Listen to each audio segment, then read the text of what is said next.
Sahabat setia Gowori yang dikasih Tuhan, Shalom. Hari ini adalah Jumat 5 Desember 2025. Jumat pertama di bulan Desember dan Jumat pertama terakhir di tahun 2025.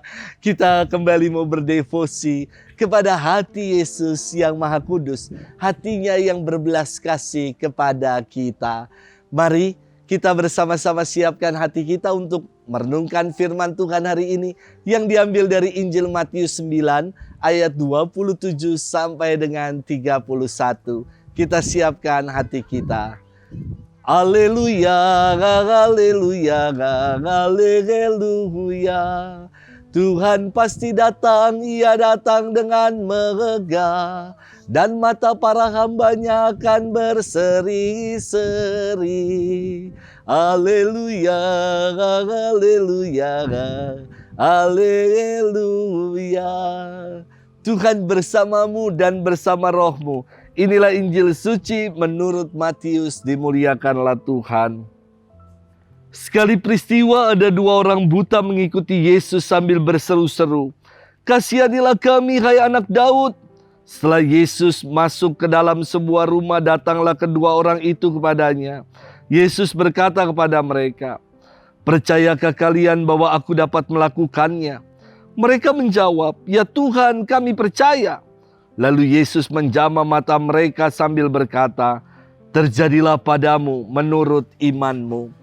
Maka meleklah mata mereka, lalu dengan tegas Yesus berpesan kepada mereka, "Jagalah, jangan seorang pun mengetahui hal ini."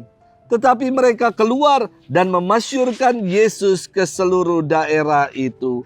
Demikianlah sabda Tuhan. Terpujilah Kristus.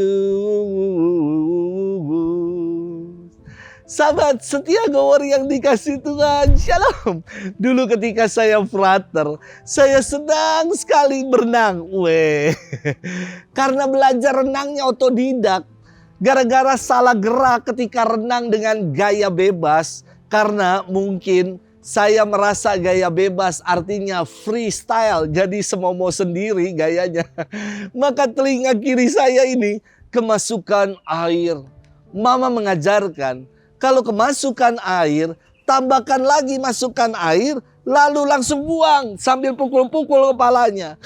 Dan cara untuk mengecek apakah airnya sudah keluar atau belum, dengan loncat-loncat. Kalau masih ada bunyi deng-deng, berarti airnya belum keluar.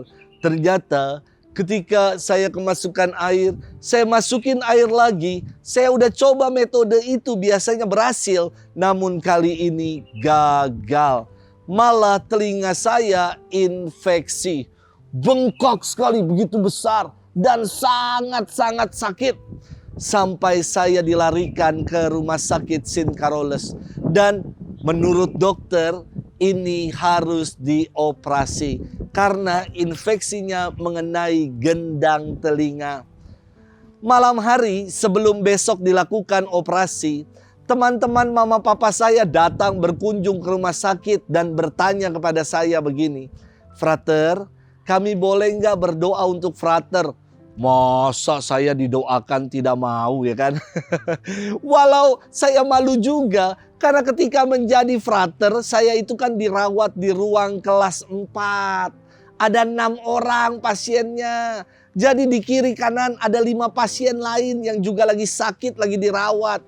Ketika didoakan, mana dinyanyi-nyanyiin lagi. Pakai bahasa roh lagi. Ya udah, tapi namanya didoakan, ya senang saja. Besoknya saat dokter datang sebelum saya masuk ke ruang operasi, dokter yang visit kaget.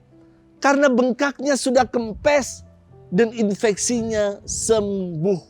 Sungguh mukjizat Tuhan ada buat kita yang percaya. Saya akhirnya nggak jadi dioperasi. Istimewa. Sahabat setia Gowori yang dikasih Tuhan. Firman Tuhan hari ini berkisah perihal mukjizat penyembuhan yang dibuat Yesus kepada dua orang buta. Dalam versi Injil Lukas, Yesus dikatakan menyembuhkan satu orang buta. Dan dalam Injil Markus, Yesus menyembuhkan seorang buta bernama Bartimeus. Kisahnya memiliki kemiripan dan sangat bagus untuk kita renungkan. Kedua orang buta yang datang kepada Yesus ini berseru-seru dengan mengatakan, "Kasihanilah kami, hai anak Daud." Mereka menyebut Yesus dengan gelar anak Daud, the Son of David. Gelar Son of David, anak Daud, itu diberikan menunjuk pada nubuat Nabi Nathan bahwa seorang Mesias akan lahir dari keturunan Daud. Bagi orang Yahudi ini sangat penting untuk memahami silsilah Yesus dan garis keturunan keluarganya. Yesus sebagai keturunan atau anak Daud menunjukkan iman si buta bahwa Yesus adalah Mesias yang diurapi Allah. Maka Yesus bertanya kepada dua orang buta ini, "Percayakah kalian bahwa aku dapat melakukannya?" Dan mereka menjawab dengan penuh iman dan kepercayaan, "Tuhan, kami percaya." Inilah pengakuan iman yang luar biasa dan kerinduan dari dua orang buta untuk mengalami kasih Allah, kesembuhan dari Tuhan. Dan sungguh ketika ia mengimani itu, ia menjadi sembuh. Sahabat setia Gowori yang dikasihi Tuhan, sebutan Yesus sebagai Tuhan menunjukkan iman yang melampaui garis keturunan dan penelusuran silsilah keluarga. Iman si buta menegaskan sungguh Yesus adalah Tuhan yang sanggup mencelikan mereka. Pernyataan iman mereka, "Ya Tuhan, kami percaya." Bukan sekedar yang diurapi Allah, tetapi ya Tuhan kami percaya. Dan buah dari iman kepercayaan itu, kesembuhan dialami oleh dua orang buta ini. Sahabat setia Gowori yang terkasih, dalam perjuangan dan pergumulan hidup, Yesus berkata kepada kita, "Percayakah kalian bahwa aku dapat melakukannya?" Apa yang menjadi jawaban kita? Semoga kita dengan mantap mengatakan, "Ya Tuhan, aku percaya." Selamat bermenung. Tuhan memberkati kita semua, Bapa dan Putra dan Roh Kudus. Amin.